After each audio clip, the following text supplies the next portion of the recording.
और अब मध्य प्रदेश के भोपाल से मिल रही एक ब्रेकिंग न्यूज का रुख करते हैं। वल्लभ भवन में आग बुझाने का काम अब भी लगातार चल रहा है। सेना के जवान भी आग बुझाने के काम में लगे हुए हैं। वल्लभ भवन की इमारत में तीसरे फ्लोर पर यह आग लगी थी और जिसके बाद आग चौथे और पांचवें फ्लोर पर अचानक से ही फैलती चली गई। अभी भी आपको बता दें, इस आग को कैसे काबू में किया जाए, इसकी तमाम कोशिशें की जा रही है। भयानक तस्वीरें वहां से सामने आई हैं।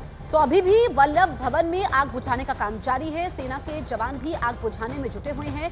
ये आप तस्वीरें देखिए, काफी भीषण ये आग है और धुआं आप देख सकते हैं, काले धुएं का गुबार है। इस वक्त प्राथमिकता यही है कि आग पर काबू पाया जाए। अभी कुछ लोग भी फंसे हो सकते हैं, ये जानकारी मिल रही है। और मंत्रालय में लगी आग इमारत में कई लोग यहाँ पर फंस चुके हैं। अलग अलग 3 तस्वीरें आपके टीवी स्क्रीन पर हम आपको दिखा रहे हैं। आग बुझाने का काम कैसे चल रहा है।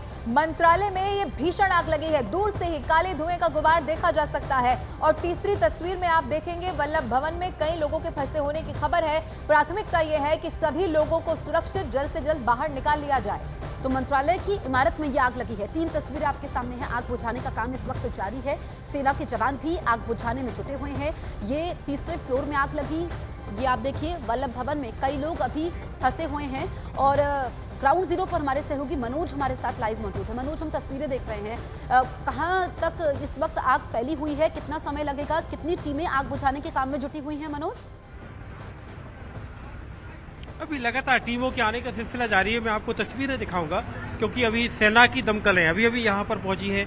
यानी सेना की दमकलों को बुलाने की नौबत आई। यानी अभी तक जो आग है उस पर पूरी तरह से काबू नहीं पाया जा सका है। एयरपोर्ट अथॉरिटीज़ की तरफ से दमकलें आई हुई हैं। Bharat heavy electricals limited Bhopal में जो BHEL है, CISF की तरफ से भी यहाँ पर जो ये फायर ब्रिगेड भेजी गई है। देखिए, एक के बाद एक मैं दिखाऊंगा आपको कि वल्लभ भवन के गेट पर एक के बाद एक आसपास के जो जिले हैं, जैसे ये सीहोर से पहुंची है, सीहोर, रायसेन, विदिशा और होशंगाबाद, इन चार जो आसपास के जिले हैं वहां से दमकलें मंगाई गई हैं।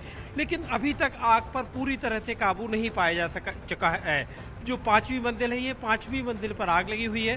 पहले इस हिस्से में जो सामने का हिस्सा था उसमें तो आग बुझ गई, लेकिन हल्का हल्का धुआं अभी भी निकल रहा है। लेकिन जो पीछे की तरफ जो दूसरी एनेक्सी है, वल्लभ भवन 2 और 3, उस तरफ को जाकर अभी आग ये फैल रही है। तो पहली प्राथमिकता अभी सामने प्रशासन के सामने है कि कहीं ये आग वल्लभ भवन के नंबर 2 या नंबर 3 की तरफ ना फैले। तो पूरी कोशिश की जा रही है। लगातार दमकलें यहाँ पर कोशिश कर रही हैं कि आग पर पूरी तरह से काबू पाया जा सके। और जो सबसे बड़े जिसे कहें चौंकाने वाली बात यह है कि मैं ये कैमरा मैंने घुमाया, ये मेरे कैमरामैन जो शरद कपूर हैं, इनको कैमरा घुमाने में जितना वक्त लगा, इससे थोड़ा ज्यादा वक्त 200 मीटर की दूरी की सामने सतपुड़ा भवन जाने में लगेगा।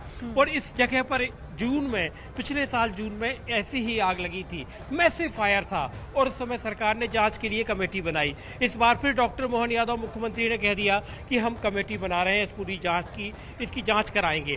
तो सिर्फ जांच होने का काम होता है, लेकिन जो फायर सेफ्टी ऑडिट है वो एक बड़ा सवाल मध्य प्रदेश में हाई राइज बिल्डिंग के लिए हो गया है कि सरकार को फायर सेफ्टी ऑडिट को लेकर अब इस तरह की लापरवाही ताकि आगे ना हो, इस तरह से लोगों की जान मुश्किल में ना आए। क्योंकि अभी तक एक अच्छी बात इस पूरी आग में ये है कि किसी तरह की जनहानि की खबर नहीं है और 5वीं मंजिल पर, लेकिन आग खतरनाक है और अभी भी पूरी तरह से बुझी नहीं है। मनोज, अब 2 सवाल हैं। एक तो ये बताइए कि क्या अभी तक आपके पास कोई खबर है, चूंकि अंदर तो बहुत इंपॉर्टेंट डॉक्यूमेंट्स भी हो सकते हैं, क्या उसमें किसी तरह का नुकसान पहुंचा है? और दूसरा, क्या अभी भी कोई अंदर फंसा हुआ है, इसकी कोई डिटेल आपके पास मनोज?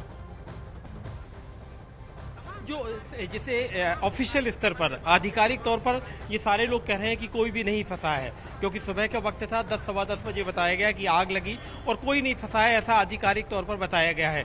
लेकिन आग देखकर आप अंदाजा लगा सकते हैं, मतलब कि एक भी डॉक्यूमेंट उसके अंदर रखा होगा, बचा होगा, इस बात की संभावना तो बिल्कुल भी नहीं है। दस्तावेज तो जलकर पूरी तरह से खाक हो चुके होंगे। लेकिन अब ये पूरे मामले में, जैसे सतपुड़ा में आग लगी थी तब सारे दस्तावेज जल गए, उसके बाद अभी 2 हफ्ते पहले उसी सतपुड़ा में दोबारा आग लग गई। इसके बाद ये तीसरी बड़ी घटना मध्य प्रदेश में, जो भी सरकार के बड़े बड़े जो इमारतें हैं, सरकारी भवन है, और इसे तो मध्य प्रदेश में सीट ऑफ पावर कहा जाता है। मतलब यहाँ से मध्य प्रदेश की पूरा पावर चलता है, सत्ता का गलियारा इसी जगह को कहा जाता है। ये सत्ता के गलियारे हैं। इन सत्ता के गलियारों में अगर इस तरह बार बार आग लगेगी तो आम आदमी के बारे में, या जो प्राइवेट दूसरी बिल्डिंगें बनी है, इमारतें बनी है, उनमें आग लगने पर क्या होगा आप अंदाजा लगा सकते हैं। बिल्कुल मनोज, आप बता रहे हैं कि पिछले कुछ समय में 3 बड़ी आग की घटनाएं हैं, तो क्या सरकार की तरफ से इस मसले को लेकर के कोई प्रतिक्रिया सामने आ पाई है और शुरुआती जांच में क्या बात सामने आई है इस आग को लेकर?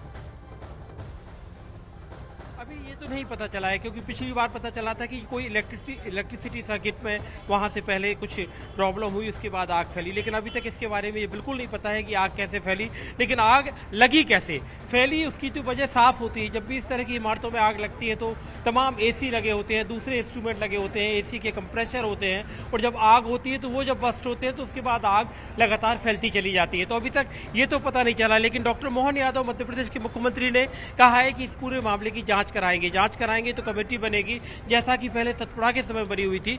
तो कमेटी बनेगी और कमेटी की जांच होने के बाद ही पता चलेगा कि आखिर ये आग कैसे लगी। लेकिन सवालिया निशान मध्य प्रदेश में लगातार सरकारी इमारतों पर इस तरह आग लगना एक बड़ा सवालिया निशान है कि बड़ा मध्य सवाल प्रदेश है में और आने वाले समय में ऐसा ना होने पाए, ये भी इसका ख्याल रखना भी बहुत जरूरी होगा।